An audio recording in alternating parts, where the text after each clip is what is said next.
غير المغضوب عليهم ولا الضالين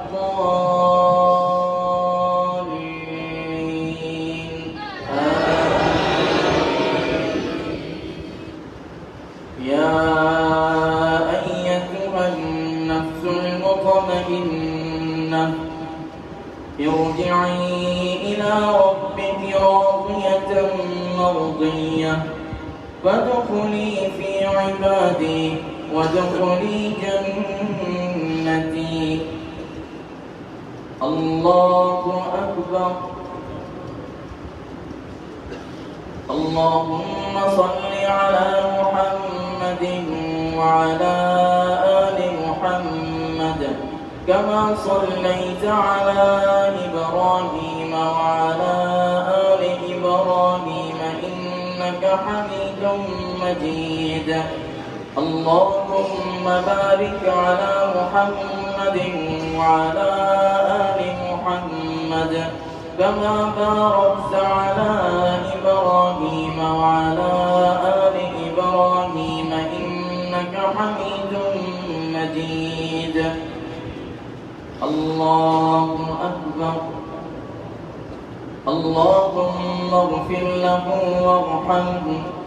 اللهم اغفر له وارحمه وعافه واعف عنه وأكرم نزله ووسع مدخله واغسله بالماء والثلج والبرد ونقه من الخطايا كما نقيت الثوب الأبيض من الدنس. اللهم أبدله دارا من داره. اللهم أبدله دارا من داره وأهلا خيرا من أهله وزوجا خيرا من زوجه. اللهم أعذه من عذاب القبر وعذاب النار. اللهم أدخله الجنة الفردوس.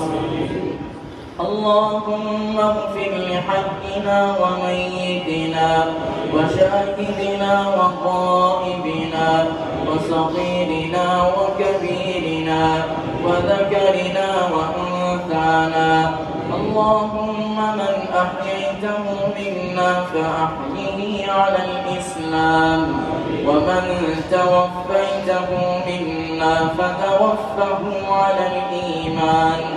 اللهم لا تحرمنا أجره ولا تضلنا بعده. اللهم لا تحرمنا أجره ولا تفتنا بعده. اللهم إن فلان ابن فلان في ذمتك وحبل جوارك. اللهم إن فلان ابن فلان في ذمتك وحبل جوارك. اللهم إن فلان ابن فلان في ذمتك وحبل جوارك كان يشهد أن لا إله إلا أنت وأن محمدا عبدك ورسولك. اللهم إن كان يشهد أن لا إله إلا أنت وأن محمدا عبدك ورسولك. اللهم اجعل قبره روضة من رياض الجنة. اللهم وسع قبره. اللهم نور قبره. اللهم ثبته بالقول الثابت. اللهم ثبته بالقول الثابت. اللهم اغفر له وارحمه. اللهم اغفر له وارحمه إنك أنت الغفور الرحيم. وصلى الله على النبي. الله أكبر.